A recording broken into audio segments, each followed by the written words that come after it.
Olá, pessoal. Gostaria de convidar todos a participar conosco dessas discussões, desse nosso terceiro podcast da Associação Baiana de Medicina. O nosso tema hoje será Medicina no Espectro, os desafios de diagnóstico do autismo e a busca pela inclusão e autonomia.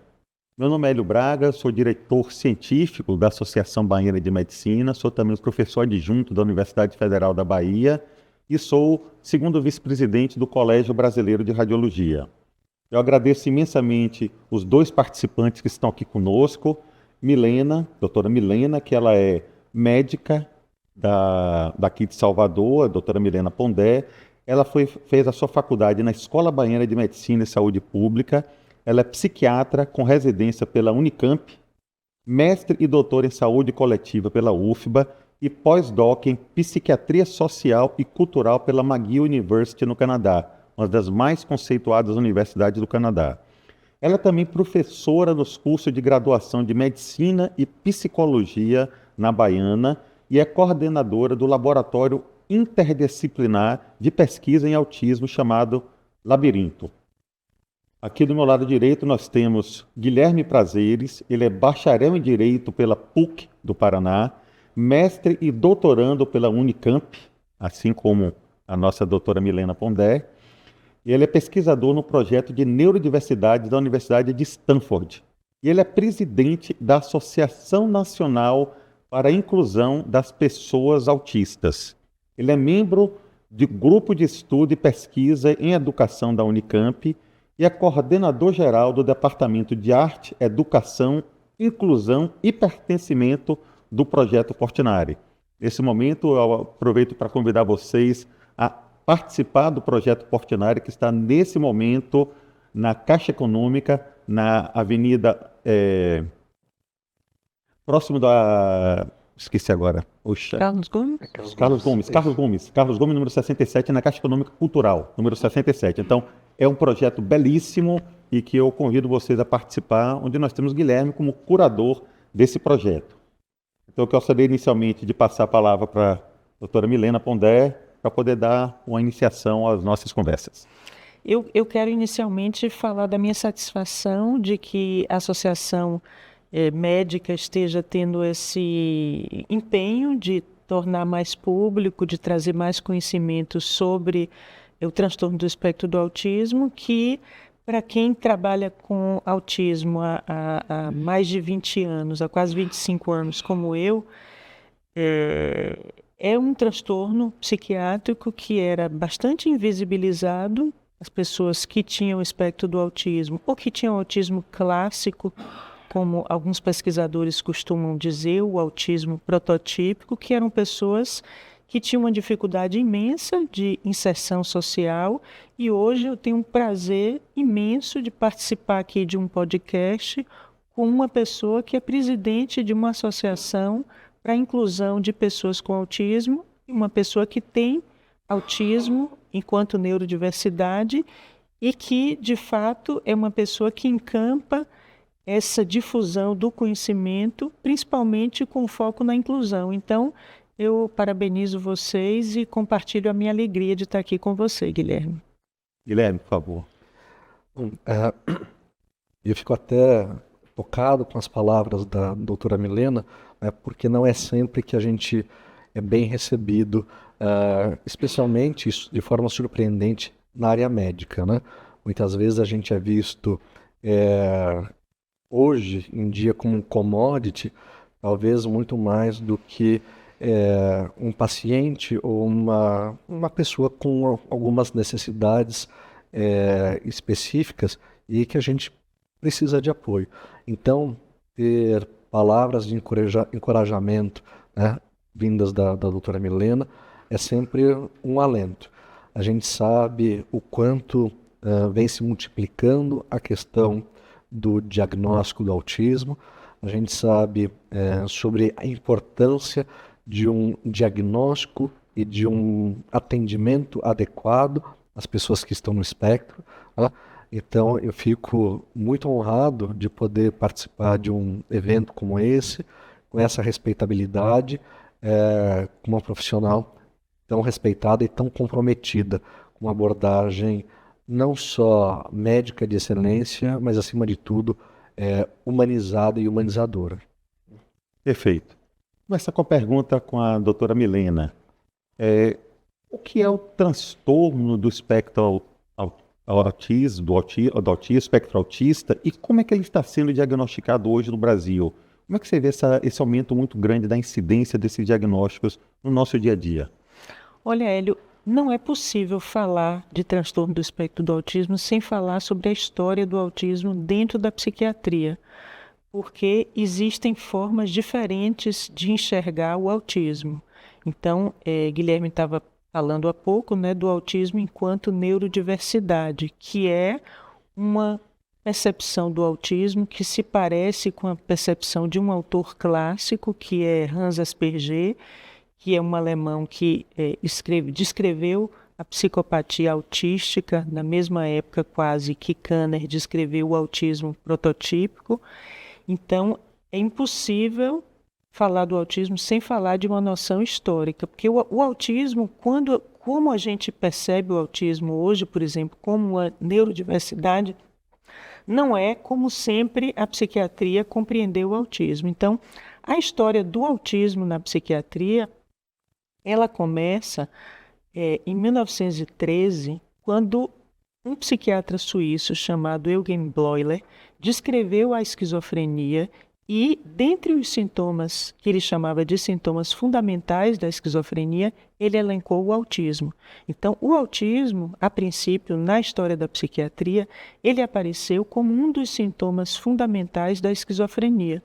E nessa ligação do autismo como um sintoma que representava uma dificuldade da pessoa estar em contato com o mundo externo, que era identificado como um dos 4 sintomas fundamentais da esquizofrenia, foi a partir dessa descrição justamente que esses 2 psiquiatras de língua alemã, Kanner e Asperger, tiraram esse nome para descrever uma condição clínica. Então, a condição clínica que foi descrita por Kanner, aí a gente já está em 1944, foi descrita em crianças.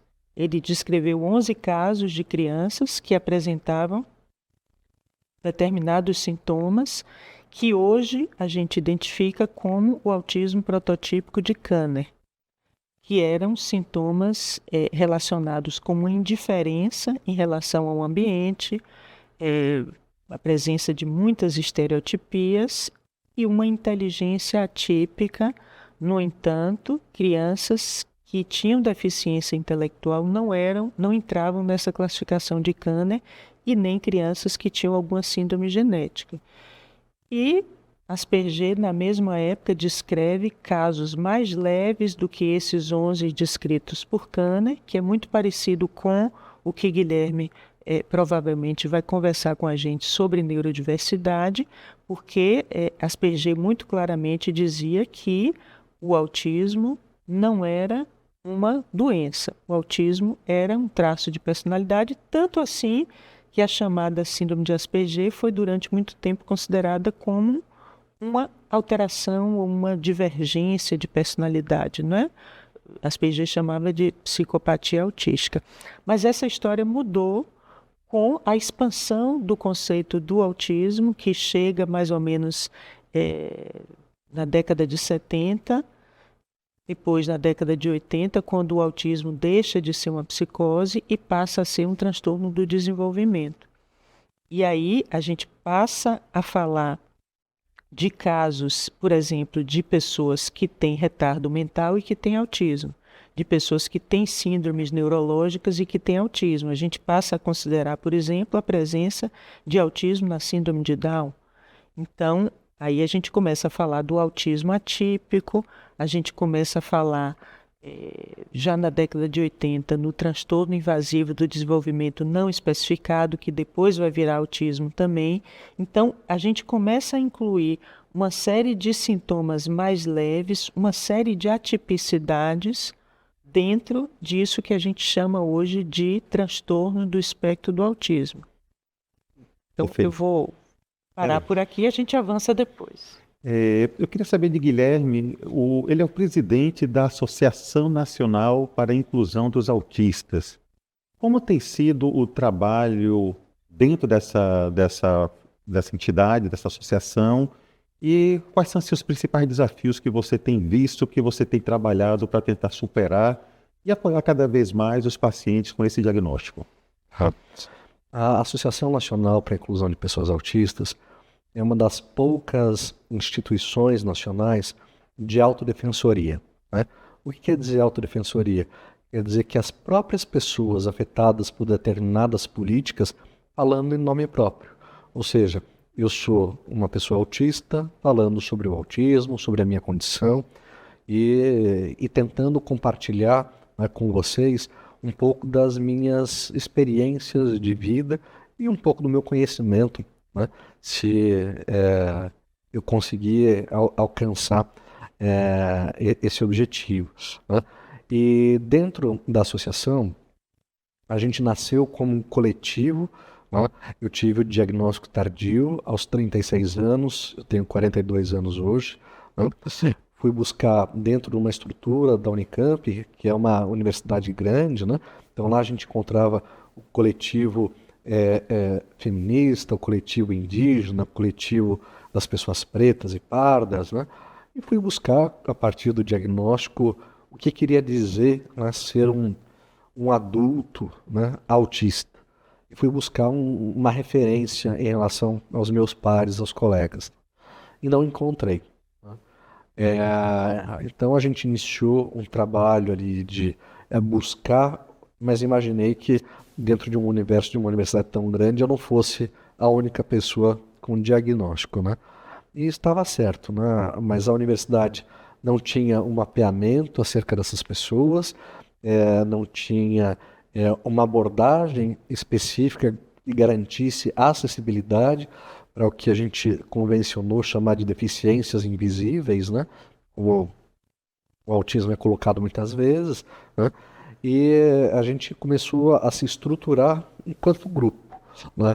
A partir daí, concomitantemente, naquele mesmo ano, acho que 2020, né, surgiram outros coletivos autistas em outras universidades, na maior parte universidades públicas em todo o Brasil, de norte a sul, né, e a gente, conversando, entendeu que desafios que a gente entendia, que eram regionais, ou seja, voltados à nossa comunidade, faziam parte de desafios das pessoas autistas como um todo, né, das pessoas adultas autistas, e a gente entendeu que a gente precisava se organizar, se formalizar, né, tendo um CNPJ para que a gente pudesse propor ações de forma mais efetiva, participar de uma forma mais participativa na sociedade, né?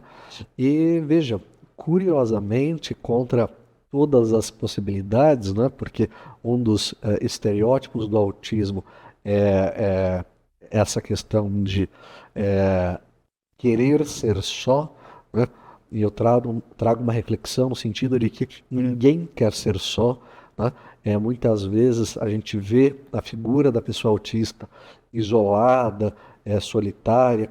Isso é muito mais do que uma parte da condição do autista, na verdade, na maior parte das vezes, um trauma em razão dessa dificuldade em compartilhar experiências, e a partir desse trauma a gente acaba se privando de novos relacionamentos, né? Mas não é uma questão imanente, né, da condição do autismo, e a associação veio se formando dessa forma, e hoje somos mais de 4.500 pessoas autistas, né, majoritariamente no que se convencionou também chamar, e daí a gente pode, se houver tempo, fazer a crítica, né, ao nível 1, 2 e 3 de suporte, porque cada um tem a sua particularidade, os seus desafios, né? E a gente tem muitos autistas nível 1 e 2 de suporte, e em relação aos autistas de nível 3, a gente busca um acolhimento também em participação com as famílias, né, que são fundamentais dentro do processo de emancipação de cada um desses sujeitos. Perfeito, muito bom. Guilherme, como ele falou agora, ele teve o diagnóstico do transtorno do espectro autista na fase adulta. Eu vi uma outra reportagem com ele que ele falava que uma das características ele tinha dificuldade muitas vezes de relacionamento enquanto criança. Por outro lado, assim, Guilherme foi uma pessoa que cresceu, uma pessoa que tem um currículo espetacular, admirável, o único pesquisador brasileiro da Universidade de Stanford sobre esses temas. Eu pergunto a Milena, quais são os sinais que os pais precisam ficar atentos para que a gente possa ter um diagnóstico mais precoce, já que uma das formas mais eficientes de se apoiar um paciente com autismo é fazer um diagnóstico precoce e começarmos a fazer o tratamento dessa entidade. Como os pais devem ficar atentos e quais são os sinais de alerta para procurar um médico, psiquiatra, psicólogo, psiquiatra, um neurologista pediátrico para esse diagnóstico? Olha, existem alguns sinais precoces que se relacionam, por exemplo, com uma dificuldade que a criança tem desde pequena de fazer um contato visual direto, um certo desinteresse em relação à voz humana, uma predileção que as crianças com autismo têm por objetos, ao invés de uma predileção pelo rosto das pessoas. Então, o autista ele tem um tropismo, ele se dirige mais, por exemplo, a formas, a objetos do que as pessoas na primeira infância, que isso fique muito claro. Não se interessa pela voz humana, não se antecipa quando é carregado, não imita tanto os pais. E existem alguns sintomas, por exemplo, que se referem a comportamentos repetitivos, se referem a estereotipias, a movimentos que são incomuns na infância, e mesmo um incômodo muito grande com alguns elementos sensoriais, incômodo grande com barulho, incômodo grande com alguns timbres de voz, com algumas grito, com algum tipo de barulho, às vezes incômodos táteis também que aparecem desde cedo. Então tem esses sintomas que são precoces, o atraso na fala, a dificuldade em relação à comunicação não verbal também, a fixação do olhar, o uso do olhar como auxiliar na comunicação também, que é um sintoma bastante precoce. E o que é interessante em relação ao que Guilherme disse sobre o diagnóstico dele, que foi tardio, não é? Como assim, mas uma pessoa com 38 anos, que vai ter o diagnóstico com 38 anos, o que acontece, e isso é extremamente comum e tem sido muito comum nas pessoas que têm o diagnóstico tardio, é que o autismo ou a neurodiversidade, como Guilherme prefere dizer, ele, na verdade, consiste numa estrutura perceptual diferenciada do cérebro que vai fazer com que a pessoa contacte com o mundo de uma forma diferente. E esse contato de uma forma diferente, associado com algumas questões motoras também, vai fazer com que essa pessoa tenha uma predisposição a uma série de adoecimentos psíquicos que vão chegar na adolescência, na vida adulta, que é o que comumente se chama de comorbidade. Então, essas pessoas chegam ao consultório médico com condições comórbidas, como, por exemplo, ansiedade, depressão, insônia, dores crônicas, questões relacionadas ao tônus muscular. Então, tem uma série de condições comórbidas que levam essas pessoas ao consultório médico, mas a gente não sabe desses sintomas precoces. A gente não sabe como é que foi o desenvolvimento. Então, existem dificuldades que ficam escondidas. Dificuldades, por exemplo, na comunicação, que geram dificuldade na socialização. O autista tem muitos fenótipos de pessoas com autismo têm muita dificuldade na socialização, no sentido de uma inibição social muito grande. Então, essas pessoas vão tendo determinados comprometimentos e a gente não olha o todo. A gente não Perfeito. olha nem o desenvolvimento, nem o todo, que a gente está começando a olhar mais agora, é por isso que tem existido tanto diagnóstico tardio. Perfeito. O transtorno do espectro autista, a partir do momento do diagnóstico, como presidente da Associação Nacional para a Inclusão dos Pacientes com Autismo, a partir do momento do diagnóstico, quais são as principais barreiras para a inclusão desses pacientes dentro da sua sociedade que você enxerga no seu dia a dia como presidente da ANIA, Guilherme? Olha, eu acho que a principal barreira é sempre atitudinal, né? É o comportamento das pessoas a partir de uma abordagem é muito voltada para a questão de uma expectativa baixa em relação a você por um diagnóstico, né? Então, questões de expectativas, que as pessoas tinham boas expectativas acerca das suas potencialidades, acabam sendo anuladas, né, como se um diagnóstico pudesse determinar quem você será ou mesmo quem você é, né? Eu costumo conversar muito sobre a questão das pessoas buscarem um diagnóstico achando que o diagnóstico é um ponto final. Na verdade, o diagnóstico ele é um ponto de início. Início para quê? Para uma autocompreensão, né? Eu vou dar um exemplo para vocês acerca da minha experiência. Se vocês me perguntassem há 7, 8 anos atrás, né, como eu era quando criança, eu ia ser muito cruel comigo. E eu ia falar de forma cruel comigo, eu era uma criança tonta. Eu era uma criança que não tinha amigo, eu era uma criança isolada, eu era uma criança que não sabia ser criança, né? Então, o olhar que eu tenho pós-diagnóstico é muito mais acolhedor comigo mesmo. Não, eu não era uma criança tonta, eu era uma criança autista, com necessidades muito específicas, que não eram de conhecimento nem minha, nem da minha família, então era impossível a gente ter um outro olhar, né? Mas a partir do diagnóstico, o que ele vai trazer para mim? Conhecimento acerca de mim mesmo. Eu acho que essa é o grande caminho que as pessoas têm que percorrer. Eu vejo muitas vezes um desespero, uma ansiedade muito grande, especialmente quando a gente fala de familiares, de crianças pequenas, sobre o diagnóstico, né? Eu acho que é importante falar para as pessoas que ser mãe, ser pai é muito difícil, né? Muitas vezes as pessoas acham que existe um problema, uma condição específica, em razão dessa dificuldade que é você ser pai e você cuidar de um outro ser humano. Tem até um dito popular que a gente precisa de uma aldeia inteira para educar uma criança, né? E é verdade, né? Então, muitas vezes a gente tem algumas dificuldades, esbarra em desafios, muitas vezes se sente impotente e a gente começa a atribuir essas questões à criança. Não, deve ter alguma coisa de errado, né? E normalmente a gente atribui ao outro, né? Nunca faz uma autocrítica, né? E nesse processo a gente tem que entender, por exemplo, a questão das crianças, né?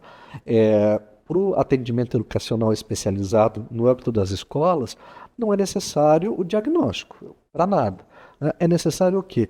Que seja detectado a barreira. A barreira, o que é?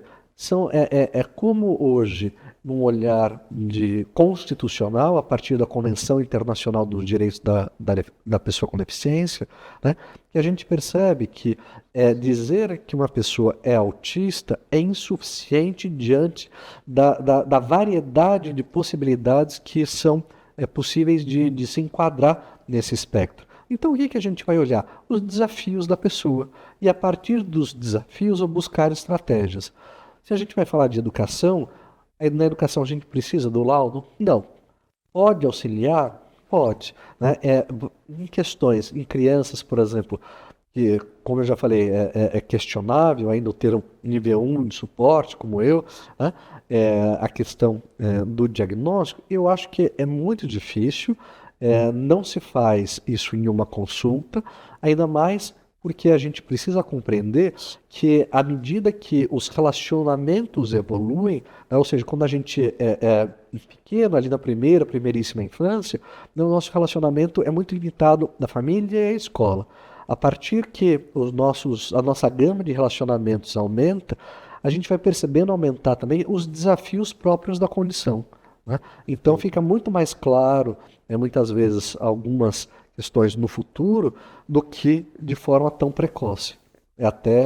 Muitas vezes temerário, né, a gente buscar um laudo, né, que é definitivo hoje, que foi uma conquista, porque o autismo não é uma doença, não tem cura, é uma condição, né? Mas para isso os diagnósticos precisam ser feitos de forma adequada, com uma investigação aprofundada. Perfeito. Dentro do que Guilherme falou, Milena, agora, sobre a questão a partir do momento do diagnóstico, você tem um tratamento que muitas vezes não é um tratamento padrão, mas um tratamento específico para cada um daqueles pacientes. Nós vemos nos dias atuais muitas prescrições de tratamento de uma forma muito padronizada. Como é que os pais devem fazer uma avaliação, navegar sobre essas diferentes formas de tratar os seus filhos com autismo, já que existe uma dificuldade grande de comprovação de evidência científica robusta nessa área, e ao mesmo tempo a necessidade de fazer uma adaptação do tratamento para cada um dos pacientes? Como os pais devem ficar atentos para essas dificuldades quanto à abordagem terapêutica dos seus filhos? Olha, Guilherme mencionou um ponto que é de extrema importância. Na verdade, dizer que a pessoa tem autismo não diz muita coisa, principalmente se nós pensamos em entender quais são os sintomas, quais são as dificuldades que essa pessoa tem, mas muito mais do que isso, quais são as potencialidades, porque a pessoa com autismo não é um poço de dificuldade, não é um poço de problemas. A pessoa com autismo, ela tem características diferenciadas, dentro dessas características, inclusive, aspectos que são habilidades cognitivas, habilidades artísticas. E se nós formos pensar, por exemplo, em relação à forma de percepção que a pessoa com autismo tem, a gente vai entender que na história da ciência, as pessoas que fizeram grandes modificações no padrão do que se entende por física, por arte, filosofia, as pessoas que fizeram grandes mudanças na percepção de mundo, são pessoas que têm uma percepção diferenciada. E dentre essas pessoas, a gente encontra muitas pessoas que estão dentro do espectro do autismo. Então, além das dificuldades, existem as habilidades. E tudo isso precisa ser visto em conjunto para que as dificuldades sejam estimuladas. Exemplo, uma criança que tem uma dificuldade muito importante no campo da linguagem, que tem alguns comportamentos repetitivos, que tem algumas estereotipias, que tem alguma dificuldade de relacionamento, mas que não fala. Então, a gente tem que hierarquizar essas dificuldades e pensar em priorizar intervenções para as áreas que a criança está tendo mais dificuldade, ou o adulto.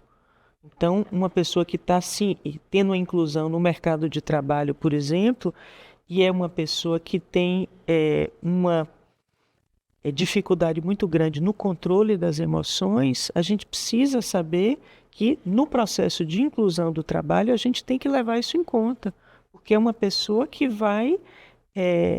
a gente vai precisar ter cuidado em relação à inclusão social dela no trabalho para evitar situações em que a irritabilidade apareça e gere, por exemplo, uma disruptura comportamental. Então, a gente precisa analisar separadamente quais são os sintomas e pensar as estratégias terapêuticas exatamente em função das especificidades de cada pessoa. Então, é uma criança que tem muitos sintomas sensoriais, que a gente vai precisar de uma integração sensorial. É uma criança que não fala, mas que tem habilidade musical. Será que musicoterapia pode ser a terapia de escolha para ela? Seguramente, isso a gente pode afirmar de forma categórica, não existe nenhum modelo terapêutico específico ou prioritário para pessoas que não são iguais. Então, em nenhuma área em medicina existe um tratamento que seja o tratamento de escolha para aquela condição. Existem intervenções terapêuticas que são úteis, que têm evidências científicas e evidências clínicas de ajudarem essas pessoas e que vão ser escolhidas em função das especificidades que elas têm. Perfeito. Como Milena falou agora, assim, algo bem interessante sobre a questão da necessidade de você entender as potencialidades e as necessidades dos pacientes. Como ela bem disse agora, alguns pacientes vão responder muito bem à musicoterapia, alguns pacientes precisam de outros apoios diferentes, e a gente vê muitas vezes prescrições padrões para tratamento. Tem um diagnóstico de autismo, você deve fazer tal tratamento. Seja tratamento com 40, 60, 80 horas e tratamentos semanais. Até que ponto esses tratamentos, você como um pesquisador da neurodiversidade, esses tratamentos de 60, 80 horas podem limitar o crescimento, o desenvolvimento de uma criança que ainda está na sua fase de aprendizado e de crescimento? Qual é a sua visão, dentro do que você tem visto aí nas discussões, sobre essa questão de terapias de 40, 60, 80 horas semanais, e até que ponto, uma pergunta que eu estendo depois também para a doutora Milena, qual a principal função dos pais no apoio desses pacientes?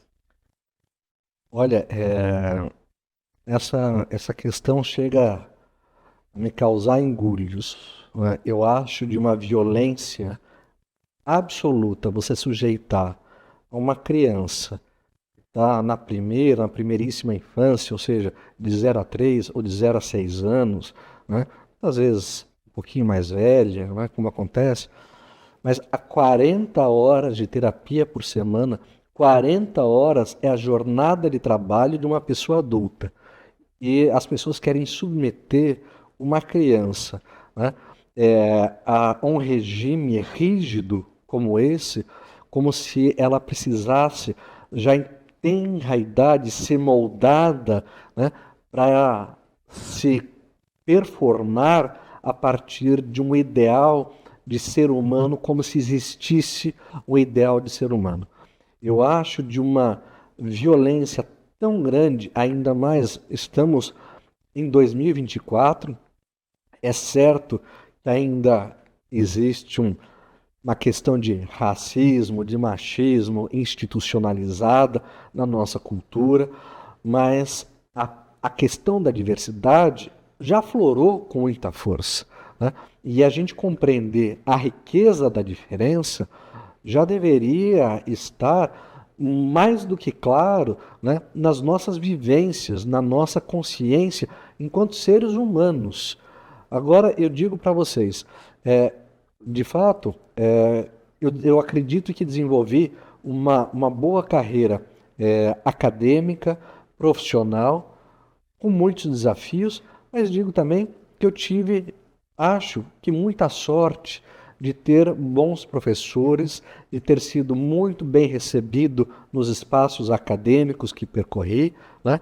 E vejo essa questão da minha sorte como um problema, porque as pessoas não têm que ter sorte para serem acolhidas, para serem recebidas, né? As pessoas têm que ter políticas públicas estruturadas para que a gente possa ser o que a gente é, né? Logicamente dentro de valores e princípios éticos, de comprometimento com a comunidade, com a sociedade, mas trazendo ainda para o meu exemplo, para que a gente não se perca, né? Vocês vejam, sou pesquisador de uma universidade de referência no Brasil, a Unicamp, faço parte do projeto de neurodiversidade de Stanford, sou o único pesquisador nesse campo, né? Acredito, presido a Associação Nacional para a Inclusão das Pessoas Autistas, faço parte do Comitê dos Direitos da Pessoa com Deficiência do Conselho Nacional de Justiça, e eu sou incapaz de dar um cadarço, de dar um nó no cadarço do meu tênis. Eu uso um tênis de enfiar. Ah, Guilherme, mas você não consegue, você é tão inteligente, como é que você não consegue isso? Eu tenho uma dificuldade muito grande em relação à motricidade fina. E a motricidade fina está intimamente ligada às nossas potencialidades, tanto de fala, da escrita em letra cursiva e uma série de coisas. O O que a gente vê acontecendo com muitas pessoas, muitas crianças, esse olhar obsessivo sobre o que essas pessoas não conseguem fazer. Ele não consegue dar o cadarço, amarrar o cadarço do tênis. Então ele passa uma vida sendo obrigado a treinar para dar o cadarço no tênis, ao invés de se investir numa potencialidade, né? Eu estou aqui com a doutora Milena, o doutor Hélio, pelo que nós somos bons, né? Pelas nossas potencialidades, não pelos nossos desafios. Ninguém se coloca no mercado de trabalho, numa relação afetiva, pelo que é ruim. Você não casa com alguém, se relaciona com alguém, pelo menos não deveria, porque não é saudável, pelos pontos mais desafiantes da pessoa, mas pelos pontos altos, né? Isso na carreira de qualquer pessoa, inclusive. Agora, a gente sujeitar a pessoa autista, a pessoa com deficiência, a esse olhar e esse escrutínio contínuo do que ela não consegue, né? E esse rememoramento o tempo inteiro, não consegue isso, ele não consegue aquilo, muitas vezes por familiares que são a grande referência que a gente tem na nossa vida, não só durante a infância, mas ao longo de toda a nossa vida, né? Eu acho que até uma questão a ser resolvida em análise, né? Mas a gente busca de alguma forma se provar para as pessoas que a gente ama o tempo inteiro, né? Então a gente ser obrigado a ouvir que a forma como a gente né, é errada, não é só imoral, né, mas é de uma violência extrema, né? Então, quanto à questão, em particular, as terapias abusivas, né, de 30, 40, 50, 60 horas para crianças, muitas vezes crianças de 1 ano e meio sendo submetidas a isso, eu acho que é caso de denúncia no Ministério dos Direitos Humanos. E isso, aviso, é uma providência que a Associação Nacional para a Inclusão das Pessoas Autistas já tem tomado, né? É o tipo de denúncia que a gente tem feito, porque é inadmissível, né, que a nós seja negado o direito da educação, o direito ao lazer, o direito à cultura, o direito à religiosidade, o direito a estar com a família, o direito ao descanso, né, porque alguém diz que a gente precisa fazer 40 horas de terapia para parecer mais normal, parecer o que alguém acha que a gente tem que parecer. Qual a função dos pais no apoio às crianças com autismo, na sua análise como psiquiatra? Pois Guilherme chamou a atenção, por exemplo, a pontos tão importantes como essa questão motora, não é? Então, existem dificuldades que a criança tem de base e que os pais não sabem como lidar. Então, a psicanálise vem trabalhando muito em conjunto com essa noção de corpo, não é? Existem os osteopatas, os psicomotricistas que trabalham muito junto com os psicanalistas para entender essa questão corporal, entender as dificuldades na comunicação, e os pais, eles são extremamente importantes porque os pais não sabem como lidar com essa criança que tem um corpo que é desorganizado, que tem um psiquismo que...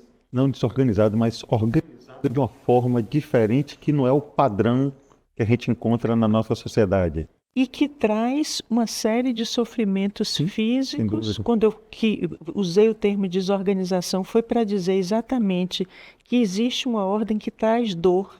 Então, existem algumas condições motoras ligadas ao autismo que é útil, é necessário, é importante uma intervenção muito precoce para que essas crianças sejam aliviadas na dor e para que a mãe consiga amamentar, para que a mãe consiga levar essa criança para passear, para que a criança comece a andar.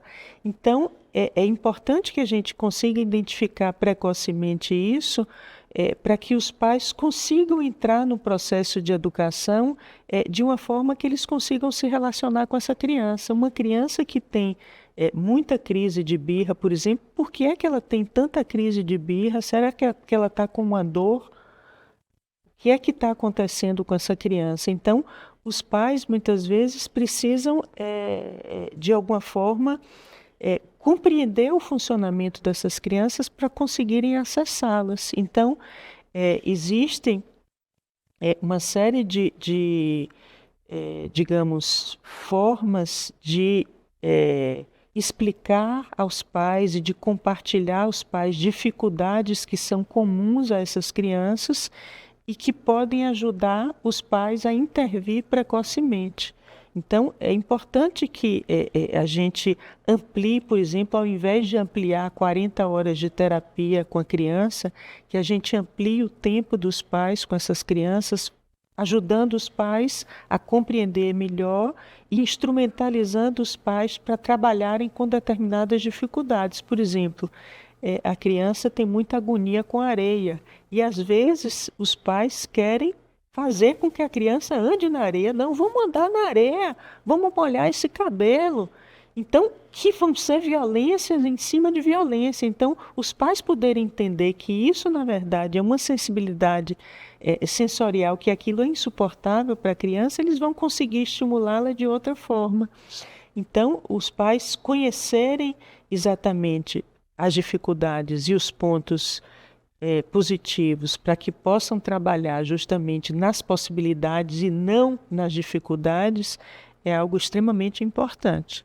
E nesse nosso bate-papo aqui inicial, fica claro para nós, assim, algumas dificuldades, algumas barreiras que nós temos que enfrentar. O primeiro é o diagnóstico, que muitas vezes o diagnóstico pode ser feito de uma forma tardia.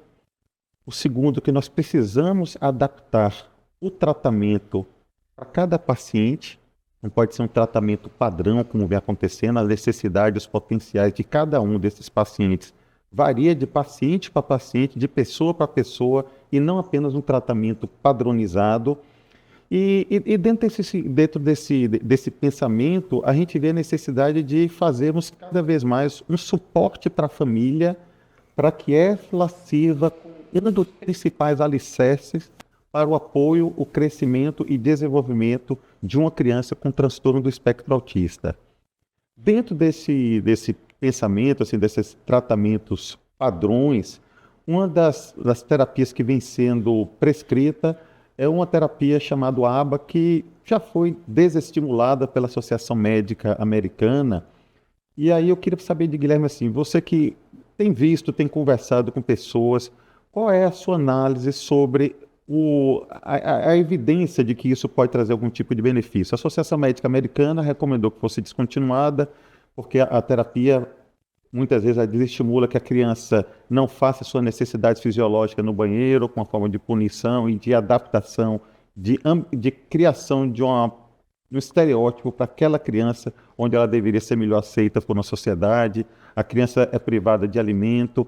Como você tem visto nas suas pesquisas, nas suas discussões, o uso da metodologia ABA como algo realmente eficaz no tratamento das crianças com autismo? Isso é uma questão que chama muita atenção, né? O ABA se tornou, talvez, o principal fator do que a gente chama de indústria do autismo, né? Que são um grande mercado, né, que causa desespero nos pais para que eles invistam nessas terapias absurdas de 40 horas, né, sob o argumento de que se não fizer, essa criança não vai conseguir se desenvolver. E é um argumento que causa desespero, porque se eu ouço que se eu não fizer isso pelo meu filho, né, ele vai ter um comprometimento imenso, né? Então eu faço o que eu puder, eu vendo carro, casa, enfim, faço o que eu puder para poder garantir ao meu filho um pouco de conforto e que ele se desenvolva bem, quando o ABA é uma abordagem que visa exclusivamente uma tentativa de normalização de um corpo, né? Eu vou dar um exemplo para vocês. Quando eu era criança, eu fazia o flapping, né, que é muito comum a gente ver as crianças fazendo flapping. O que é o flapping, né? É esse movimento que é típico, ou a gente pode pensar em outros, como os movimentos pendulares, né, que as pessoas autistas fazem, como uma forma de usar o corpo na busca de um equilíbrio. Porque da forma como o nosso cérebro processa os estímulos, ele tem maior dificuldade de, por si, buscar um ponto de equilíbrio. Então a gente usa o corpo. Quando eu era criança, né, os meus familiares, eu fazia o flapping, vinham alguns familiares e falavam assim: Não faz assim com a mão, que não é coisa de homem. Né? Então vocês vejam o tipo de violência e, para além de qualquer questão de orientação sexual que estava na cabeça deles, eu não fazia a menor ideia do que coisa de homem queria dizer, né? Mas o movimento podia ser visto como estranho, indesejado. E esse era o problema. Né? Não tinha a ver com a minha qualidade de vida, mas de parecer diferente. Essa era a preocupação familiar. Né? E eu, como tendo as características que eu tinha, eu obedecia e me continha ao máximo que eu podia. Não? Então eu segurava minhas mãos, eu colocava as mãos no bolso, segurava os braços para trás, né? E isso resultava algumas outras coisas na minha vida, como por exemplo, e falo com o devido cuidado, entendendo o público daqui desse podcast, desse nosso encontro, né?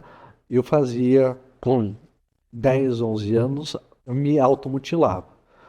Eu ia na cozinha, pegava uma faca, me feria nos braços, no interior da coxa, né? E daí vem a informação, o dado que a gente tem hoje, que crianças e adolescentes autistas, né, nível 1 de suporte, têm 28 vezes mais pensamentos de morte e ideações suicidas do que crianças não autistas ou mesmo crianças e adolescentes autistas nível 2 e 3 de suporte. Por quê? A exigência em relação a esse perfil de pessoa, né, costuma ser maior em relação a outras pessoas. Então vocês vejam, né, essa busca, e aqui estou trazendo esse relato da minha vida, porque o ABA busca normalizar um comportamento, tirar as estereotipias, tirar essa aparência de estranheza, né, que existe na cabeça das pessoas de forma exclusivamente preconceituosa, né? Porque eu não estava fazendo mal a mim mesmo, eu não fazia mal ao outro, era um movimento que meu corpo precisava, não só meu corpo, mas eu na minha integralidade precisava para ter mais equilíbrio. E isso me foi tirado, isso me causava dano. Né? Então hoje a gente tem essa compreensão de que o ABA ele não busca uma qualidade de vida da pessoa autista, ele não busca o desenvolvimento da criança autista, ele busca que a criança pareça mais normal. E os pais, os familiares, são enganados porque quando eles veem que a criança perdeu as estereotipias, porque como eu, a criança acaba se contendo com mais ou menos tempo ao serem subjugadas por essa abordagem, né, acabam se normalizando, né, a essa violência. Então os familiares têm a impressão, meu filho está menos autista, porque ele não faz mais aqueles movimentos que ele fazia. Né?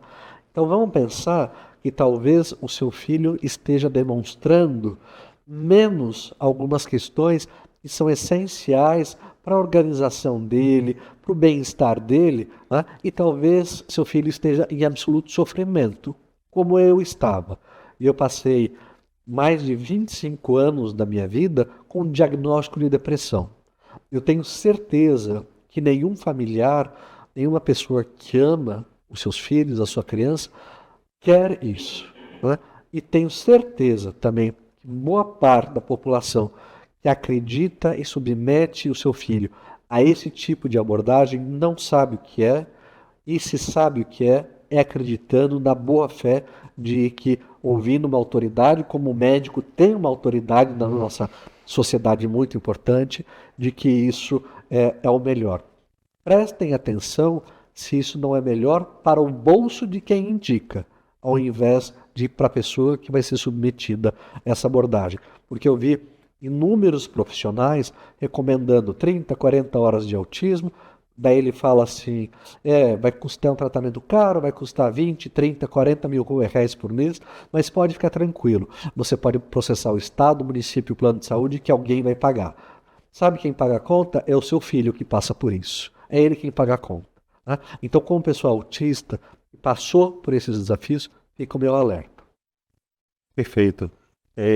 Entre esses desafios que nós temos aí, que o próprio Guilherme começou a falar agora, dentro desse artigo publicado recentemente pela Associação Médica Americana, onde ele sugere que o ABA não seja incluído como uma forma de se tratar os pacientes com autismo, ele cita a questão do aumento do índice de suicídio e de depressão e pessoas com ansiedade, pessoas que fazem esse tipo de tratamento, que bate realmente com aquilo que você descreveu, que foi a sua percepção na sua adolescência, criança e fase de adulto jovem. Como você, Milena, como um psiquiatra que é uma das grandes conhecedoras sobre esse tema de autismo, você enxerga essas terapêuticas de 40, 60 horas para uma criança com o diagnóstico de transtorno do espectro autista? Olha, a aceitação é uma das coisas que é mais, digamos assim, curativas para o estar no mundo, sabe? Se eu aceito a minha condição e se eu sou aceita com a minha condição, eu vou viver de uma forma bem melhor. A minha condição traz limitações, traz algumas vantagens adaptativas, mas o mais importante para mim é que eu me aceite. Então, se eu estou em uma situação fundamentalmente em que eu não sou aceita, em que aquilo que eu sou inclui eu não ser aceita e eu ser, digamos assim, normalizada, isso é uma situação que vai trazer muito desconforto, porque eu sou um erro. Se você trabalha com abordagens, como abordagem psicodinâmica, por exemplo, em que você vai exatamente trabalhar o seu processo de aceitação dos desafios que é estar no mundo, seja para uma pessoa com autismo, seja para uma pessoa com depressão, seja para uma pessoa que tem problemas existenciais, eu acho que esse é um caminho que é muito mais saudável. Então, o caminho da aceitação e de ser incluído socialmente a partir daquilo que se é, eu acho que é o caminho que a gente tem que investir em relação ao autismo. A sociedade, eu acho, tem um papel muito importante nessa exclusão. Eu gosto muito de citar um estudo, Guilherme, que foi feito em 1992 para identificar onde era a melhor qualidade de vida para pessoas com doença mental grave. Estou falando de pessoas que têm um comprometimento comportamental e um comprometimento em relação ao psiquismo muito grande. E esse estudo é um estudo muito antigo, mas indicou que era exatamente nos países menos desenvolvidos que essa qualidade de vida era melhor. Qualidade de vida não se refere a ter mais dinheiro, não se refere a funcionar mais socialmente, se refere a estar melhor, a viver melhor. E se sentir incluído dentro da sociedade. Perfeitamente, Hélio. É exatamente o que esse estudo mostrou. Esse estudo foi repetido porque se achou que a metodologia estava ruim, mas, no fim das contas, o que se tira de resultado desse estudo é exatamente que a qualidade de vida está em você viver num ambiente que você aceita. E a aceitação passa por você não ter que tirar as mãos do menino que estão batendo. Ele bater essas mãos está incomodando alguém. Claro que se ele estiver batendo na cabeça, a gente vai precisar intervir. Claro que se ele está com um problema sensorial que não consegue se alimentar, a gente vai precisar intervir. Mas a gente vai intervir naquilo que é disfuncional para aquela criança, naquilo que traz prejuízo para aquela criança. Mas se a gente interfere tentando normalizar exatamente alguma coisa que é a forma que ela tem de existir no mundo, aí a gente vai gerar outros sintomas, a gente vai gerar outros problemas. É muito interessante assim, o depoimento de um paciente e a forma que a psiquiatra enxerga, e eu vejo assim, cada vez você balançando a cabeça, entendendo todas as dificuldades que ele passou, né? Realmente na sua fase mais jovem. Como a Associação Nacional para a Inclusão dos Pacientes com Autismo tem trabalhado para que esses pacientes sejam incluídos dentro da sociedade e para que tenham acesso a todos os tipos de tratamentos mais adequados, independente da sua condição socioeconômica. Qual é a principal bandeira da Associação Nacional para a Inclusão dos Espectros dos Pacientes com Autismo nos dias atuais? Olha, nós já fomos muito mais combativos no sentido de é direito, tem que ser cumprido, pronto, acabou. Mas a gente acabou percebendo ao longo do processo que muito do que acontecia era decorrente de desconhecimento ou de uma informação de má qualidade. Inclusive nas universidades que originaram os coletivos autistas que se tornaram a associação nesse momento, né? Então a gente começou a se organizar e entender como é fundamental abordagens de orientação para profissionais, para empresas, para famílias, para espaços museológicos, para secretarias municipais de educação. Então a gente começou a buscar esses grandes entidades que acabam trabalhando transversalmente, né, com grandes públicos, explicando para elas, né, o que quer dizer ser autista, o que quer dizer acessibilidade, o que quer dizer inclusão, que são conceitos muito diversos, né, que permeiam o imaginário das pessoas, mas as pessoas também imaginam, isso é muito difícil, isso é muito caro, isso não tem como fazer. E isso, na verdade, é mais uma questão de estar aberto, né, e se permitir mudar do que qualquer outra coisa, né? A gente vê repetidamente, e na própria questão dessas abordagens terapêuticas, eu tenho dificuldade em me adaptar, então é mais fácil para mim querer mudar o outro, né? Então, as instituições da mesma forma, especialmente as maiores e mais tradicionais, né? Quanto maior uma instituição, mais dificuldade ela vai ter na mudança. Então, a gente tenta provocar e orientar no sentido de colaborar, falar, fazer essa provocação de olhe para a gente, né? Escute a gente, como que eu faço a inclusão acontecer, como que eu garanto a acessibilidade? Você pergunta para uma pessoa que teve que lidar a vida inteira com seus desafios para pertencer aos espaços, né? A forma mais natural me parece isso. Vou contar um breve caos, né? Mas que eu acho que é muito interessante, né?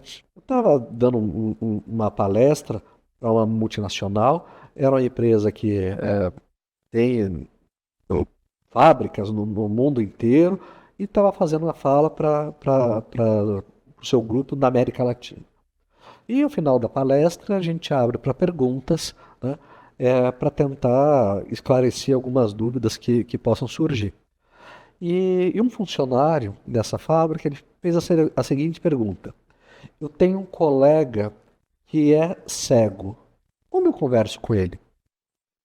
Na hora eu fiquei pensando, você já tentou falar bom dia para ele? Porque se ele é cego, né? Uhum. Me pareceu lógico. Mas daí eu entendi o que ele queria dizer. É uma pessoa diferente de mim e eu não sei como abordá-la, ou eu não sei se eu vou falar alguma coisa que vai ofendê-la, eu não sei como ela funciona. Então eu me coloco num outro lugar e trouxe isso para a minha realidade.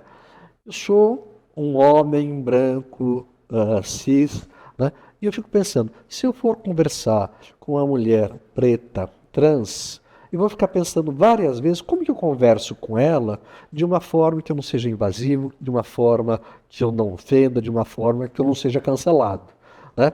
Então eu faço essa série de reflexões e muitas vezes falo assim, melhor não correr esse risco. E eu acabo não falando, né? Com as pessoas autistas, com as pessoas com deficiência, acaba acontecendo esse mesmo fenômeno de como é que eu falo com uma pessoa autista, porque na minha cabeça ela não gosta de conversar, na minha cabeça vai ter inúmeras dificuldades, mas a única forma da gente conseguir ganhar esses espaços é mediante a troca. É exatamente isso que a gente está fazendo, né? E em um nível de igualdade, somos todos aqui iguais em quê? Em dignidade humana. No restante, né, e trago a questão de fisicamente de forma externa, né, as nossas diferenças são as menores possíveis, porque a grande diferença está na nossa formação, nas nossas crenças, nos nossos sentimentos, na nossa singularidade, na nossa subjetividade. Somos completamente diferentes. Então eu acho que a partir dessa ideia de que somos iguais em dignidade humana e buscamos nos conectar de alguma forma, uns com mais dificuldades, outros com mais facilidade, né? Eu acho que a gente consegue propor ações conjuntas de inserção, de inclusão, de trabalho coletivo, né? Afinal de contas, eu sendo autista, falando para um monte de outras pessoas autistas, né? No máximo vai ter uma finalidade terapêutica se bem orientada, se não nem isso, né? Então a gente precisa dialogar com vários setores da sociedade e vale a máxima que pouco, é muito repetido, mas é pouco atendido, que é nada é sobre nós sem nós, né? E eu até faria um ajuste que é nada sem nós, sem nenhum de nós, né? Na nossa qualidade individual, singular, eu como Guilherme, Milena, Hélio, somos nós indivíduos, mais do que categorias de pessoas, do que pessoas autistas, pessoas pretas, pardas, mulheres, né? Olhar para a gente a partir da nossa singularidade. Isso é fundamental. Espetacular. Acho que realmente a sua descrição, a sua sensibilidade, a sua vivência pelo tema realmente é algo que acho que encanta a cada um de nós que está participando aqui dessas discussões.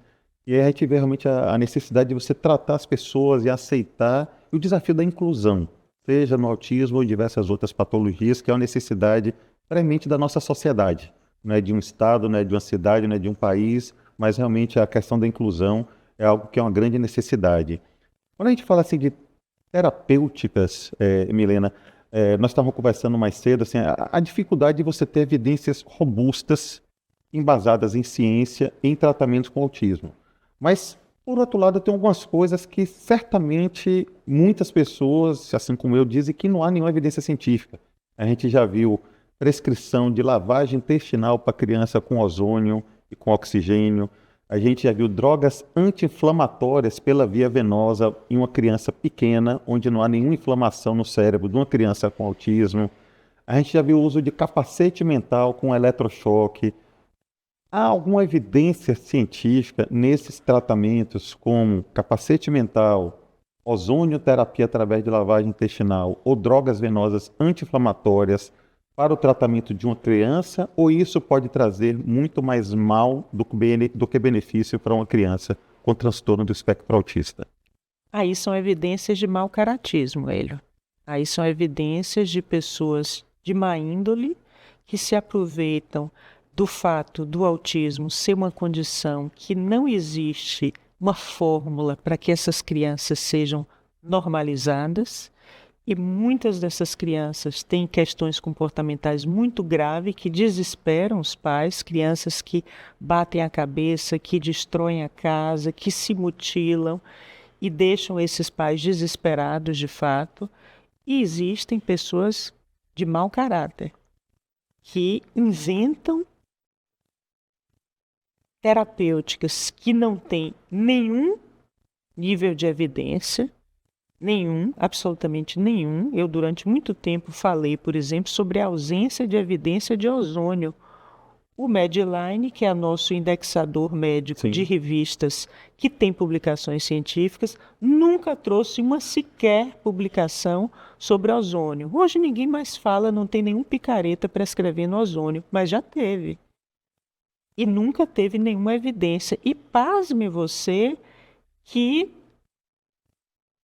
alguns planos de saúde pagavam. Quer dizer, como assim paga? O plano de saúde paga para uma terapêutica que não tem nenhuma evidência? Como hoje os planos de saúde pagam para 40 horas de terapia? Pagam através de liminar, muitas vezes. Não pagam, sim, porque eles acreditam que haja evidência científica. Então, assim, acho que um dos motivos de nós trazermos à tona essas discussões é porque muitas vezes a gente precisa trazer para a sociedade informações baseadas em evidências para que as pessoas possam entender que muitas das prescrições realizadas não têm nenhuma evidência científica e através de pessoas como vocês, uma das nossas ideias com a realização desse podcast é instrumentalizar a sociedade para que eles entendam que nem tudo aquilo que é prescrito há evidência científica e muito do que muitas medicações e tratamentos prescritos podem, ao invés de ajudar, fazer um grande mal para a criança. Então, assim, há uma grande dificuldade de nós entendermos que nós precisamos ter cuidado com algumas prescrições. Como Milena disse, assim, muitas vezes não tem nenhuma evidência científica. Às vezes os convênios pagam porque existe uma liminar, muitas vezes a decisão é tomada e que talvez atividades como essa de discussões possam, inclusive, amparar o judiciário para que não deem decisões que muitas vezes eles acham que estão beneficiando o paciente e muitas vezes estão trazendo um malefício muito maior do que benefício. Então, eu entendo assim que é um momento dessas discussões. E essas terapêuticas, como você bem falou, nas suas pesquisas, doutorado, pós-doutorado, nunca viu nenhuma evidência científica para uso de capacete mental, droga anti-inflamatória, lavagem intestinal com ozônio. Não há evidência científica nesses tipos de tratamentos, não é isso? Não tem nenhuma publicação, não tem publicação. Agora, existem técnicas terapêuticas que têm publicação, e Guilherme chamou a atenção aí sobre ABA, não é?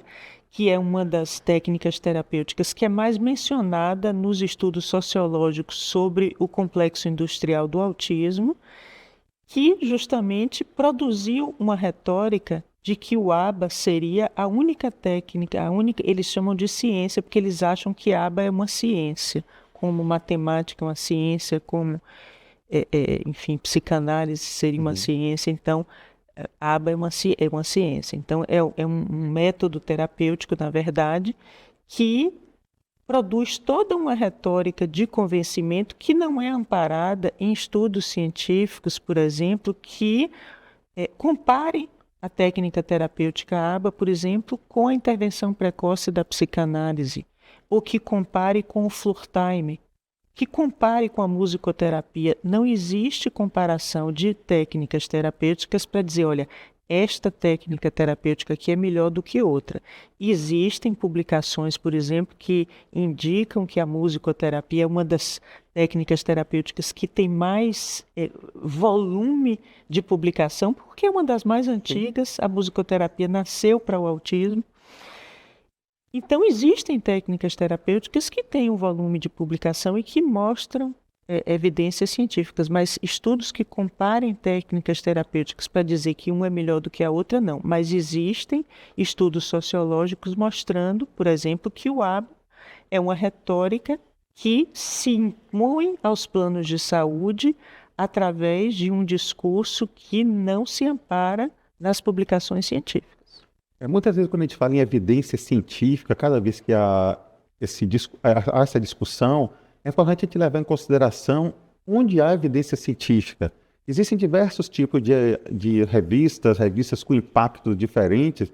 Então, quando a gente fala assim, esse tipo de atividade de tratamento tem evidência científica ou não, não é importante apenas você falar assim, não, teve uma publicação numa revista A, B ou C. Qual é o impacto dessa revista? Então, toda vez que vem uma informação vindo de uma universidade como a Unicamp, como Stanford, dentre outras faculdades, são geralmente informações que são compartilhadas depois de muitos estudos. Então, se eventualmente o ABA fosse algo tão eficiente, a Associação Médica Americana não teria sugerido a descontinuidade do uso da metodologia ABA. O sistema de saúde inglês, que é um sistema público, também sugeriu a descontinuidade do uso do ABA. Então, são dois países, são algumas entidades extremamente conceituadas que trabalham com medicina baseada em evidência e descontinuaram o uso. Então, se houvesse uma certeza de que efetivamente o ABA era eficaz, nem a Sociedade Americana, Associação Americana de Medicina, nem o sistema de saúde inglês descontinuariam. Então, pelo menos a gente pode trazer aqui uma informação que essa ideia de que é a única forma de se tratar, a forma mais eficiente, é questionável e já foi excluída na forma de abordagem terapêutica na Inglaterra e nos Estados Unidos. Então, assim, há uma série de tratamentos, como Milena falou agora, que podem ser indicados, mas realmente esse é um tema que me estimula bastante. Eu vejo a forma com que Guilherme fala, com que Milena fala, os olhos brilhando, tocando sobre o tema, né? É algo realmente muito interessante. A inclusão, como você falou, Guilherme, é um desafio. E um dos principais desafios é a inclusão da criança no ambiente escolar. Isso realmente é um grande desafio. A criança passa, pelo menos nos dias atuais, algo em torno de 4, 5 horas, pelo menos, na escola. Então, pelo menos um turno da sua vida. Quais são as principais dificuldades que você tem ouvido falar na Associação para a Inclusão dos Pacientes Autistas que os pais e as crianças têm na sua inclusão, aceitação, amparo dentro do ambiente escolar? Olha, as crianças que dão sorte de ficar 4, 5 horas, terem direito da educação garantido, né, que não são obrigados a ficarem em clínicas, né, no período que deveriam estar na escola, cabe lembrar, né, que nenhuma pessoa em nenhum tipo de carreira, e vamos pensar em médio e longo prazo, né, a gente só vai conseguir uma pessoa com autonomia, com emprego, com uma potencialidade de formar família, uma série de coisas, se a gente garantir a formação regular dessa criança hoje, do adolescente, do adulto no futuro, né? E muitas vezes o direito à educação é negado porque se prioriza um tratamento em prol de não sei o quê, né? Mas quando a gente vai falar da escola, eu acho que tem muitos desafios, sim. A escola é também particularmente atrasada, né? A gente entende que a escola ela precisa mudar, né? Existe uma brincadeira entre os educadores, né? E a gente fala muito, se a gente for congelado hoje e voltar aqui 500 anos, o banco vai ser diferente, os hospitais vão ser diferentes, né? Todo o planeta vai ser diferente, mas as escolas vão ser as mesmas, né? Uma carteira na frente da outra, um olhando para a nuca do que está na frente, né? E mandando sentar e não se mexer na cadeira, né? Isso é de um atraso, né? É um modelo medieval também. Essa tentativa de controle dos corpos, né? É um atraso muito grande. Então, a grande questão de você compreender os processos inclusivos dentro da escola é entender que você precisa oferecer uma educação para todos, que contemple a todos os alunos, né? Então, muitas vezes, o que se propõe, né, são adaptações que, na verdade, acabam sendo gambiarras educacionais e não uma garantia de direito à educação em si, né? Como que a gente atinge várias pessoas que cada um aprende de uma forma diferente, né? Eu ouço muito uma pergunta por parte de educadores dizendo assim: professor, eu tenho 19 alunos e mais 3 autistas na minha sala, né?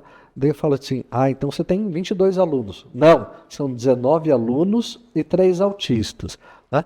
Então você tem 22 alunos. Não, 19 alunos e 3 autistas. Isso é um problema muito sério, porque os professores da sala de aula acabam achando que a responsabilidade pedagógica em relação aos alunos hoje, né, público-alvo da educação especial, especificamente dos autistas, que é o tema da nossa conversa, não são alunos deles, né?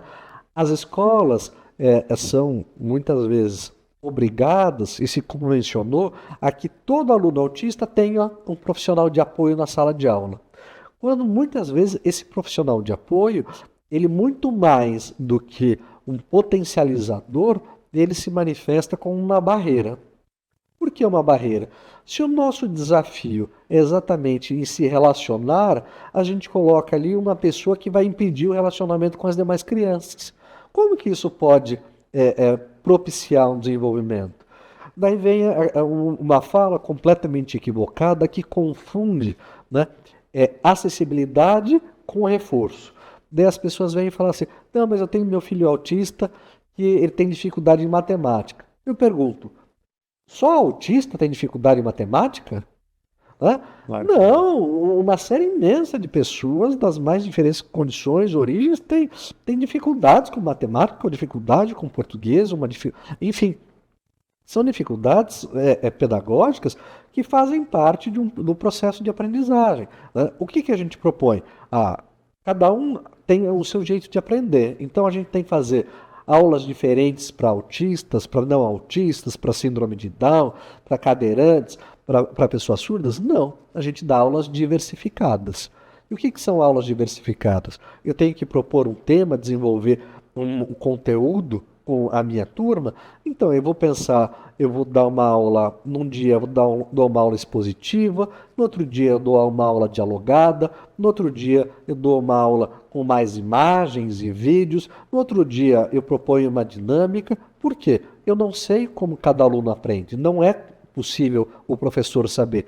Então, eu proponho várias estratégias de ensino para que, independentemente da forma como a pessoa aprende, eu não tenho como saber como é, ela aprenda, né? De uma forma igualitária e inclusiva, porque a gente pode propor uma igualdade que exclui ou uma igualdade que inclui, né? E a Constituição Federal Brasileira, ela fala de igualdade, né? Então eu quero garantir um nível de educação em pé de igualdade para todas as pessoas, autistas ou não. Agora, vamos ser bem sinceros, né? A gente tem crianças com desafios muito maiores, com crianças com déficits intelectuais, e trazendo essa sinceridade, essa criança ela precisa saber que o ditongo terminado em sei lá o que quer dizer... Não, isso não faz diferença na vida dela. O importante é estar inserida naquele grupo, é participar das relações daquele grupo, para que ela possa mais e mais e mais adentrar no seio da sociedade. É essa que é a grande missão da educação. Uma missão, como queria Paulo Freire, emancipadora e transformadora. Não uma educação que só se propõe a repetir modelos e repetir pela memória e não pelo aprendizado. Perfeito. A abordagem de Guilherme é muito interessante porque ele toca em alguns temas onde eu estava raciocinando enquanto ele estava aqui fazendo a exposição. Quando a gente tem um paciente com doença orgânica, seja uma infecção pulmonar, uma pneumonia, você vai usar alguma forma de fazer diagnóstico, ausculta, uma radiografia, vai tratar e você vai conseguir trazer aquele paciente para o seu status normal de cura. Já na questão do autista, a questão da inclusão passa por uma revisão de algumas coisas. Me corrija se eu estiver enganado. Entre elas, a aceitação da sociedade, aceitar que aquelas pessoas são diferentes e não tentar mudá-las através de terapias específicas e repetitivas. Mudanças também na forma de se ensinar esses pacientes, porque eles têm formas de aprendizado distintos. Então, muitas das atividades que nós temos que fazer não são diretamente com o paciente, mas uma mudança de quem está ao redor do paciente, Perfeito. seja os colegas, seja os familiares, e também, e acima de tudo, dos professores, que têm uma tarefa crucial na mudança e para descobrir e potencializar as características desses pacientes com transtorno do espectro autista. É isso mesmo? Perfeito, perfeito. Ótimo. Eu queria perguntar assim, a Milena, assim, se um paciente hoje, uma criança, tiver um diagnóstico de transtorno do espectro autista aqui em Salvador. Eu sei que você trabalha muito como professora, ensinando alunos, ensinando residentes, como pesquisadora, mas como uma criança que tem um diagnóstico de transtorno do espectro autista no nosso estado pode ser tratada nos dias atuais? Eu vou lhe responder de uma forma complexa, porque é uma pergunta complexa. Primeiro, tem pessoas que eu atendo, como eu já disse, o autismo há muitos anos, e tem pessoas que chegam no meu consultório com seus filhos que têm transtorno do espectro do autismo e que estão muito bem conduzidas, porque estão bem incluídas na escola, o que é raro, mas acontece, porque os pais estão estimulando de uma forma adequada e a criança está se desenvolvendo. Então, para alguns pais, eu digo, olha, seu filho tem sintomas do espectro do autismo e ele está muito bem conduzido. Eu não diria a você que precisa de nada. Não tem nada a ser feito aqui. Agora, eu gostaria de aprender com você, porque realmente a forma como vocês estão lidando com o filho de vocês é muito adequada. Então, eu, ao longo da minha vida, aprendi muito com esses pais, inclusive observando como a interação se dá. Bom, existem muitas crianças que precisam de intervenção. E aí, a gente tem dois problemas. Primeiro, essa falsa ideia de que toda criança que tem autismo precisa de X horas de intervenção ou que precisa de fono, TO, psicólogo. nem toda criança precisa de todas as abordagens multidisciplinares. Algumas crianças, por exemplo, não precisam de psiquiatra. E uma abordagem muitas vezes excessiva com tantos profissionais, ao invés de estar ajudando a criança, pode estar muitas vezes atrapalhando o desenvolvimento de suas potencialidades. Sobrecarregando os ambientes que já são poucos terapêuticos, porque a gente sabe que são poucas instituições públicas que atendem crianças com autismo, então é preciso que essas poucas instituições sejam otimizadas. É preciso que a gente pense em atender um maior número de crianças e que a gente possa hierarquizar as terapêuticas e indicar aquelas terapias que são mais necessárias. E não simplesmente fazer um relatório rápido para atender 10 crianças em uma hora e fazer um relatório que seja padronizado, como você chamou a atenção. É preciso a gente ter uma atenção específica para identificar quais são os sintomas mais desafiadores e indicar as intervenções que são mais necessárias. Por exemplo, fisioterapia, intervenção na parte motora é extremamente necessária e a gente não tem falado sobre isso. Qual é o serviço que tem intervenção, por exemplo, de educação física? Tem muitos estudos mostrando a importância da educação física, tanto na inclusão quanto nos sintomas centrais do autismo, e a gente não tem. Então, tem poucos lugares, mas os pouco que tem é mal utilizado. Eu queria, Guilherme, falar uma coisa sobre inclusão com você. Assim, eu vou voltar ao tema da inclusão, claro. Porque eu entendi muito sobre inclusão em escola e a minha professora Rita Brasil, que é uma pessoa que desenvolveu um método pedagógico específico para crianças com autismo. E a AMA aqui na Bahia é uma AMA que, desde a sua fundação, ela se diferenciou da AMA de São Paulo porque é não comportamentalista. Porque a AMA de São Paulo já utilizava técnicas terapêuticas comportamentalistas e Rita Brasil entendia que não era através do comportamentalismo que ia se incluir essas crianças. Então, ela desenvolveu um método pedagógico que é útil e que ajuda muito essas crianças com autismo e muitas com comprometimento cognitivo também a serem incluídas pedagogicamente, que ela sempre me dizia, Milena, inclusão de autista não é social. A criança não está na escola para brincar. Está também para socializar, ok.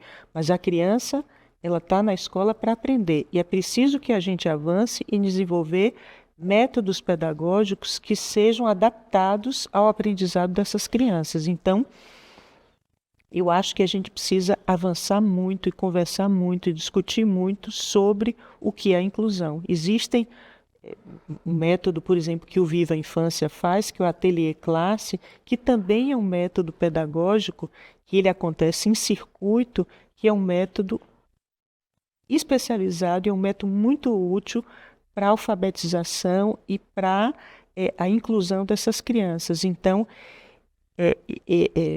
eu não tenho uma forma de pensar a inclusão que seja pré-estabelecida, mas eu acho que a gente precisa avançar, a gente precisa revisitar Paulo Freire, a gente precisa revisitar Anísio Teixeira, que tinha a Escola Nova, que falava de várias possibilidades de intervenção pedagógica muito além dessas crianças que são sentadinhas, uma olhando de costa para a outra. Então, a gente precisa avançar em modificar e também em pensar como incluir melhor essas crianças, porque eu tenho certeza absoluta que uma criança que tem uma dificuldade cognitiva muito grande, que tem uma necessidade de movimento muito grande e que está ali sentadinha naquela sala de aula, sendo forçada a ficar ali, ela está se beneficiando disso? Eu não acredito que esteja. E já acompanhei e acompanho muitas crianças dizendo que estar na escola para elas é um sofrimento muito grande. Imagina. Então, a gente precisa avançar muito nisso e avançar de uma forma aberta. Assim, não existe, a gente não sabe o que é perfeito para a inclusão. A gente precisa conversar. a gente precisa estar em lugares como esse que você está promovendo aqui para a gente ter uma interlocução, para a gente poder avançar juntos. Porque parte da inclusão passa por um trabalho com a sociedade como um todo, né? E não apenas em cima de um tratamento do paciente com o transtorno do espectro autista. Entre as atividades primordiais da Associação Baiana de Medicina passa a questão de democratizar conhecimento. Então, assim, eu queria dizer para você, assim, para mim foi um prazer imenso estar aqui com vocês, dois grandes experts sobre o tema, falar um pouco do ponto de vista pessoal, no caso de Guilherme, a sua vivência enquanto presidente da Associação Nacional do Espectro Autista, uma pessoa que é uma pesquisadora do Laboratório de Neurodiversidade da Universidade de Stanford, uma das 3 melhores faculdades do mundo, segundo alguns trabalhos da segunda melhor, primeira, terceira, dependendo dos critérios a serem utilizados. Ao mesmo tempo, ter aqui do lado uma professora, uma psiquiatra, uma pesquisadora também sobre o tema, e nós estamos aqui fazendo com que todos tenham um pouco mais de conhecimento sobre o tema, porque é um tema que a gente precisa trabalhar para melhorar a inclusão desses pacientes, e o trabalho passa também por um trabalho junto com a família, passa por um trabalho junto com a sociedade para aceitação desses pacientes que têm características específicas, um trabalho junto com as escolas e os professores para terem metodologias próprias para que esses pacientes cresçam, aprendam e se interajam de uma forma mais plena e que desenvolva todas as suas possibilidades. E lembrar assim, que, independentemente desse nosso podcast que a gente está aqui encerrando, é fundamental a consulta médica. O diagnóstico de autismo, segundo existe a lei do automédico, é um diagnóstico médico. Então isso aqui não substitui uma consulta com um médico, um psiquiatra, um neuropediatra, para que a partir daí sejam discutidas as diversas possibilidades. Então eu queria passar a palavra para a Milena, para que ela fale as suas considerações finais e fale com a nossa sociedade quais são as melhores formas de acompanhar, de acolher e de desenvolver as potencialidades dos pacientes com transtorno do espectro autista. Eu quero parabenizar você, Hélio, e a ABM por esse podcast, por essa iniciativa. Eu quero agradecer a oportunidade de poder ter lhe conhecido, Guilherme. Eu me sinto muito feliz e honrada de poder compartilhar com vocês aqui esse momento, que é um momento de conhecimento enorme para mim, eu acho que para todos nós. A gente aprende na conversa, a gente aprende no diálogo, a gente aprende na interlocução.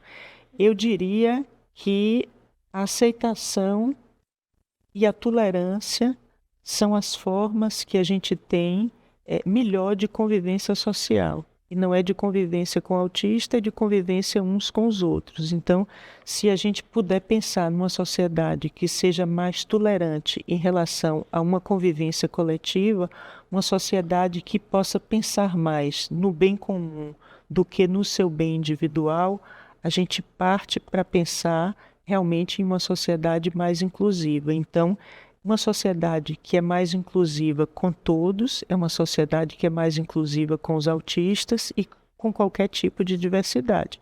Eu acho que a gente precisa avançar nessa direção. Excelente. Guilherme, por favor, faça suas considerações finais e compartilhe plenamente com as palavras de Milena, que foi realmente um momento engrandecedor para todos nós sairemos melhor do que nós entramos nesse nosso podcast. Eu acho que é muito tangível e até para as pessoas que estão acompanhando, talvez mais para as pessoas que conseguiram assistir, né, vendo essa entrosamento, né, porque é uma questão que chama muita atenção, é a dificuldade do autista de se conectar, né? E eu garanto a vocês, e me arrepio de falar, que eu me sinto plenamente conectado às pessoas que estão aqui, né, quando a gente se une em prol de um objetivo comum, né, de valores comuns, que é acolher, que é incluir, que é fazer as pessoas poderem participar plenamente na sociedade, né? Então, em vários momentos aqui, para não dizer o tempo todo, eu senti essa conexão entre vocês, né? Senti esse comprometimento com uma pauta que não é só importante para mim do ponto de vista de pesquisa, do ponto de vista profissional, mas acima de tudo do ponto de vista pessoal, né? Eu acho que a gente estava falando aqui muito além de teoria, mas da vida de pessoas, né? E das nossas vidas, né? Isso é uma coisa que mexe muito com a gente. Acredito que com conversas assim, né, avanços acontecem para uma sociedade mais inclusiva, mais socialmente justa, mais democrática, né, mais qualificada, mais preparada. Então, agradeço imensamente a oportunidade, faço votos de continuidade por muito tempo desse programa que está começando, dando seus passinhos, está nesse terceiro encontro, né?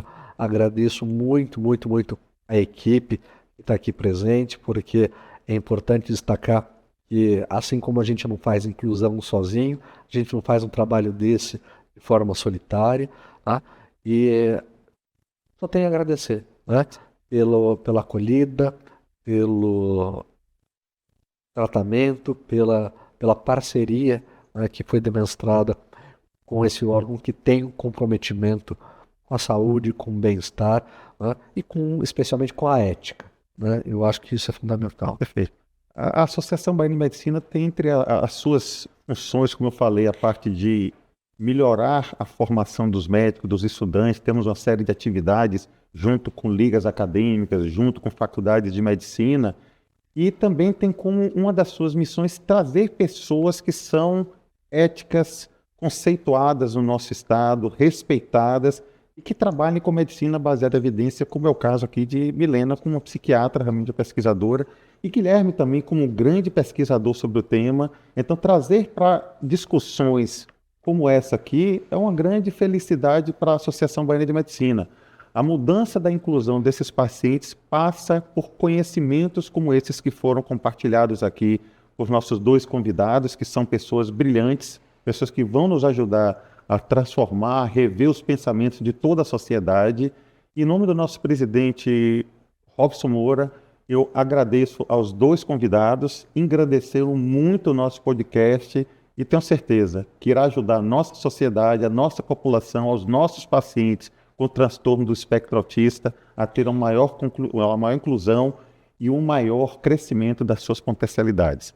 Agradeço a todos que participaram e que estão assistindo esse nosso podcast e convido todos a cada vez mais acompanharem a Associação Baiana de Medicina no YouTube e na sua página. Obrigado a todos e até o nosso próximo encontro. E mais uma vez, para mim foi um imenso prazer estar essa noite aqui com os dois colegas e uma honra imensa para a Associação Baiana de Medicina terem duas pessoas democratizando o conhecimento que vão nos ajudar a ter dias melhores para superar os desafios da nossa sociedade como um todo, que é através dela que nós vamos conseguir melhorar a inclusão desses pacientes.